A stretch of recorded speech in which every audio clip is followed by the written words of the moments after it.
welcome tech fans and YouTube fans to another edition of Era of the Geeks. I'm your host Han, and I'm here to review a case from Bitfenix. This is the Bitfenix Shadow, which they have sent me, and they have sent me as well two Bitfenix Spectre LED fans. These are the 120mm fans, and these are the red versions, the red LED versions. I'll be showing them to you shortly. First off, I want to make a little announcement. I'm sorry because I haven't been uploading any videos of late. It's been a while. There has been some complications. I'm not going to tell you what those are, but I am back now and ready to rock it. Alright, now I'm going to show you first the outside of the box. This is the Bitfenix Shadow, and it features the magnetic door, removable dust filter at the front, fits long graphic cards and ample storage capacity, and they have the switchable LED accent and their famous Bitfenix soft touch surface treatment, which they have been using on most of their products nowadays. And there's not much on the other sides, and I'm just going to hit you with a closer look on the technical specifications. Alright, I'm going to hit you with the technical specifications first. First, the materials are made of mostly steel and compromising of some plastic as well. Color interior or external is black all the way, and dimensions width times height and times depth. I'm not sure about that, but from here you can see 190 times 440 and times 506 millimeters. And motherboard sizes, it supports the ATX, micro ATX and mini ATX versions. It has 5.25-inch drive bays of about 3, and then 3.5 drive bays of 7, which is a lot you can do with that, and 2.5-inch or 2.5-inch drive bays, which is one for SSDs at the bottom.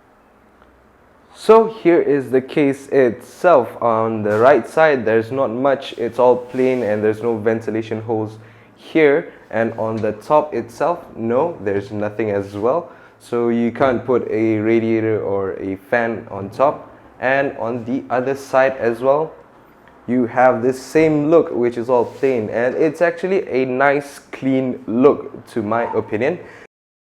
Alright, now moving on to the front of the case, you can see that Bitfenix has used their soft touch treatment, which has been seen on a lot of their products nowadays.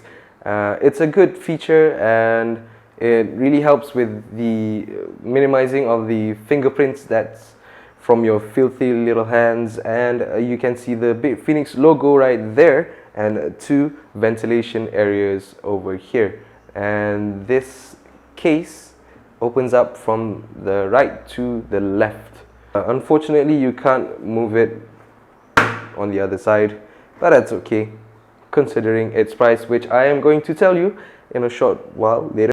You can see 3 of the 5.25-inch bays, which you can mount your DVD, your fan controller or your SD cards slots over there. And here is the removable dust fan filter, which is really convenient. I really like that you can easily remove it like that.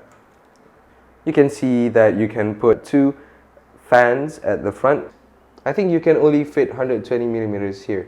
You can't put 140 unless you're trying to like modify the case or whatnot, but that's for another story. Alright, now moving on to the top of the case where the ports are. Starting from the left, you can see the hard drive activity LED over here and the power LED over there. And you have your headphone jack, your microphone jack, two USB 3.0 ports and 2 USB 2.0 ports, the reset button and the on and off button. In addition to all these buttons, you have the cycle button for cycling between red or blue LED, which is located at the bottom part of the case. I'll show you that later on. and you can switch it on and switch it off at any time you want. Alright, now moving on to the back, you can see there is a fan at the back. This is the 120mm, and like I said, you can fit smaller fans at the back. Two holes for your water cooling, and I cannot imagine people still using the cooling that's outside rather than the ones that you can put inside. And the IO port for the motherboard cutout, and 1, 2, 3 up to 7 expansion slots, ventilated, which is nice, and almost a toolless design when you have mounted your graphic card or your expansion cards at the back. It's a bit hard right now. And you can see here is your power supply, where you put your power supply and screw it on. Now we'll have a look in the inside of the case. Alright. Okay, now you can see the insides of the case. You can see everything is toolless except for the SSD mount right on the bottom there. You need to flip the case over and screw the SSD right at the bottom right there. You can just twist and pull and twist like that. Does it make any sense? And you can see the cables that they have included from the IO ports are black in color mostly, which I love, except for this fact right here. Why do you still have a red there, and why can't you change the blue head of the USB 3 just to make it black, which can really help with the overall look of the inside of the case. But considering that you have no cutout or acrylic panel that you can see from the outside, that's not much of a problem unless you want to modify it yourself. Like I said, you can fit a micro ATX and mini ATX and a full-size ATX motherboard here. Here is where you mount your power supply, and you can see there are two fan filters at the bottom which can be easily removed. I'll show you that in a bit. I think they use these nubs and pokes, which is, yeah, I think they do. And like I said, it's really easy. I'll show you that in a bit. Now let's take a look at the back side of the case. And there you go. You have a big cutout hole for your motherboard. You can easily mount your water cooling backplates and everything really easily. And you have cutouts for your cable management, which is really helpful. I really like cable management systems. It just helps with the overall look. It's not a very spacious design for your cable management at the back, but I think it is good enough. Really, I've done a build on this case before, and I've managed to hide everything on the back with all those cables, all those extra cables that you don't use, because I didn't use modular power supply on that. I just use a standard power supply. I managed to hide everything at the back. Alright, just gonna show you a little bit of the case, a closer look inside. Here is the SSD mount right there. You can put your SSD right there for faster boot up times. And if you're wondering on how to resolve the problem, or if you have more than one SSD, just buy an extra mount, take these off, and then you can just put your SSD on the tray that you have bought. And if you are trying to remove the front cover, it's not really that easy. You're gonna have to take these two out and on the side, and I imagine there are some other at the top as well. It's not going to be easy, but it is doable if you want to do anything about it. Just want to mention, you can fit up to 165mm CPU cooler from the start of your motherboard and up to the side of the case here. Also, I want to mention that you can fit up to 320mm graphic card here, which is a very long graphic card as well. I think you can fit the Sapphire R9 280X Toxic, which for me is the longest graphic card that I've ever owned. Alright guys, like I have told you, I'm going to show the LED that is located at the bottom part of the case. I can't shoot at night because of some reason. Well, but it is dark enough and you can see, I think you can see it very clearly in a short while. So here goes. I'm gonna switch it on first. Oh, sorry. There you go.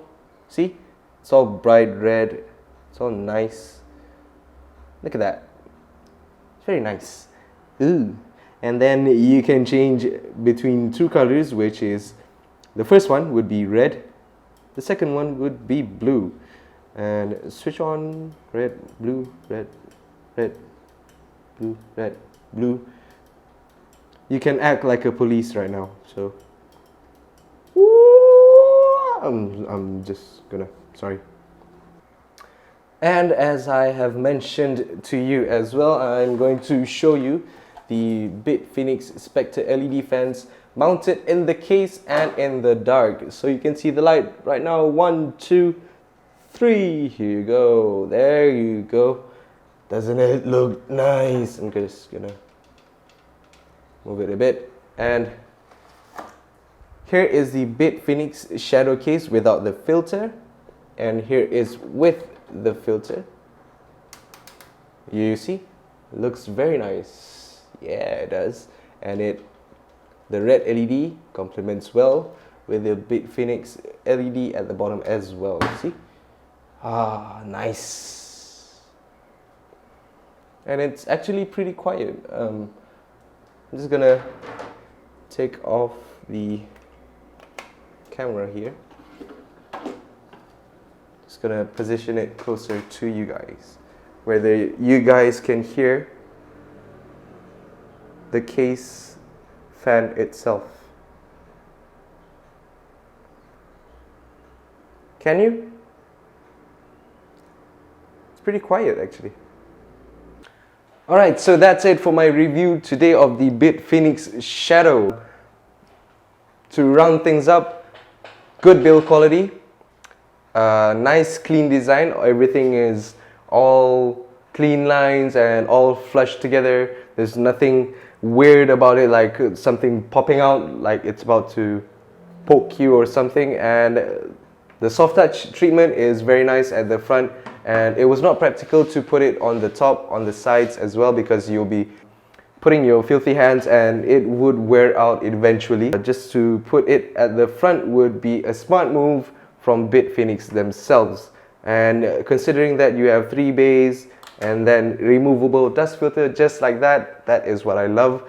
I wish they had done it before on the Bitfenix Colossus full tower, full ATX tower, which I have. But you can't complain much. That was their first full tower, if I'm not mistaken. So back to the Bitfenix Shadow. The build quality is up to what I expected. You can fit 2 fans at the front. The LED at the bottom really adds to the nice accent, and it's not the stupid kind of LED. It's very bright even in a bright room like what you see now. So imagine in a dark room, it's gonna look nice. I'm sure you guys noticed that the way I switched on the LED fans and the LED at the bottom right here is a bit ghetto, because I use the cables from my computer on that side. But yeah, that's what I do. I just try to do my best. Okay, so the standard retail price for this case is RM, or Malaysian Ringgit, 229, which is not bad. It's not super expensive and not super cheap, until that they had to do some shortcuts in the build quality. But no, the build quality is great.